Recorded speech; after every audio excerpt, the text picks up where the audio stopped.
Hello students, আশা করি তোমরা ভালো আছো। আমিও ভালো আছি। আমি তোমাদের ডালিয়া ম্যাম চলে এলাম তোমাদের BKU fourth semester major Bengali course 7 এর আরো একটি নতুন আলোচনা নিয়ে। আলোচনা শুরু করার আগে তোমাদের একটি ইনফরমেশন দিয়ে রাখতে চাই। আমাদের জ্ঞানজ্যোতি কোচিং সেন্টারের তরফ থেকে তোমাদের সিলেবাস অন্তর্ভুক্ত যা কিছু রয়েছে প্রত্যেকটা টপিকের উপর নোটস দেওয়া হচ্ছে। যদি তোমাদের নোটসের প্রয়োজন হয় অবশ্যই আমাদের সেন্টারের সঙ্গে যোগাযোগ করো।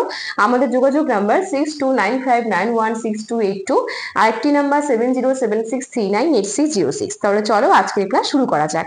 আমি তোমাদের আলোচনা করছিলাম ময়মনসিংহ গীতিকা। তো সেখান থেকে আমি দুটো ক্লাস তোমাদের দিয়েছি। একটা হচ্ছে ময়মনসিংহ গীতিকা বলতে কি বোঝো, আর আরেকটা হচ্ছে ময়মনসিংহ গীতিকার যে শ্রেষ্ঠ পালাটা আছে মহুয়া পালা, সেই মহুয়া পালাটি সংক্ষেপে আলোচনা করেছি। তো আমার একটা ভিডিও স্কিপ হয়ে গেছে। সেটা হচ্ছে তোমাদের এই যে ময়মনসিংহ গীতিকা সম্পর্কে কিছু তথ্য আমি তোমাদের সামনে তুলে ধরিনি। তো আজকে আমি তোমাদের এই ময়মনসিংহ গীতিকার যে ক্লাসটা রয়েছে এখানে আমি কিছু তথ্য তোমাদের সামনে তুলে ধরতে চাই। যেরকম ধরে রাখো যে ময়মনসিংহ গীতিকার রচয়িতা কে, কবে প্রকাশিত হয়েছে, শ্রেষ্ঠ পালা কোনগুলো, সংগ্রাহক কে, আবিষ্কারক কে, এগুলো ঠিক আছে। তো চলো বেশি কথা না বাড়িয়ে ক্লাস শুরু করা যাক। রচয়িতা হচ্ছে ময়মনসিংহ গীতিকা যারা রচনা করে। আমি তোমাদের যখন সংজ্ঞাটা দিয়েছিলাম যে বলতে কি বোঝো, ময়মনসিংহ গীতিকা বলতে কি বোঝো, সেখানে কিন্তু আমি কিছুটা বলে দিয়েছিলাম যে কারা এগুলো রচনা করে। তো আমি আরেকবার বলছি, 18 শতকে ময়মনসিংহ জেলা ও কিশোরগঞ্জ অঞ্চলের অল্প শিক্ষিত নিরক্ষর সাধারণ মানুষ কিন্তু এই গীতিকাগুলো কি করে, রচনা করে, ঠিক আছে। এবং সংগ্রাহককে, মানে এই ময়মনসিংহ গীতিকা সংগ্রহকে করেছিল, তিনি হচ্ছেন চন্দ্রকুমার দে। আবিষ্কারক হচ্ছে দীনেশ চন্দ্র সেন। এই দুটো ভালো মতো মাথায় রাখবে যে ময়মনসিংহ গীতিকার সংগ্রাহক হচ্ছে চন্দ্রকুমার দে এবং আবিষ্কারক হচ্ছে দীনেশ চন্দ্র সেন। পৃষ্ঠপোষক, সেই সময় স্যার আশুতোষ মুখোপাধ্যায় ছিলেন পৃষ্ঠপোষক। প্রথম প্রকাশ হয় 1913 খ্রিস্টাব্দে। সেই সময় সাহিত্যের ধরনটা ছিল কি, লোক সাহিত্য। ইংরেজি অনুবাদক, অর্থাৎ এই যে ময়মনসিংহ গীতিকা, এই গীতিকাটির ইংরেজিতে অনুবাদ করেছিলেন দীনেশ চন্দ্র সেন।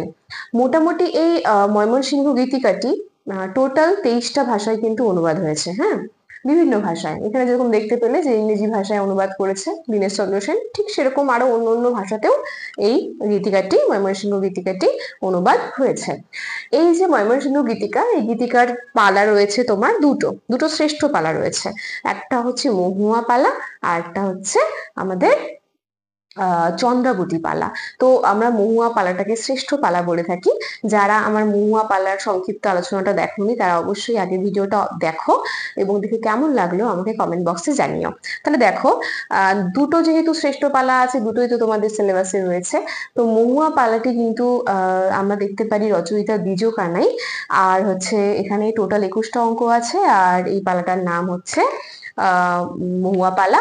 মহুয়া পালার কিছু চরিত্র তোমাদের সামনে বলি। তোমরা সবাই জানো যারা আগে ভিডিওটা দেখেছো, মহুয়া রয়েছে, নদীর চাঁদ রয়েছে, আর রয়েছে হুমরা বেদের কথা। এগুলো হচ্ছে মহুয়া পালার কিছু চরিত্র। এবার আসি চন্দ্রাবতী।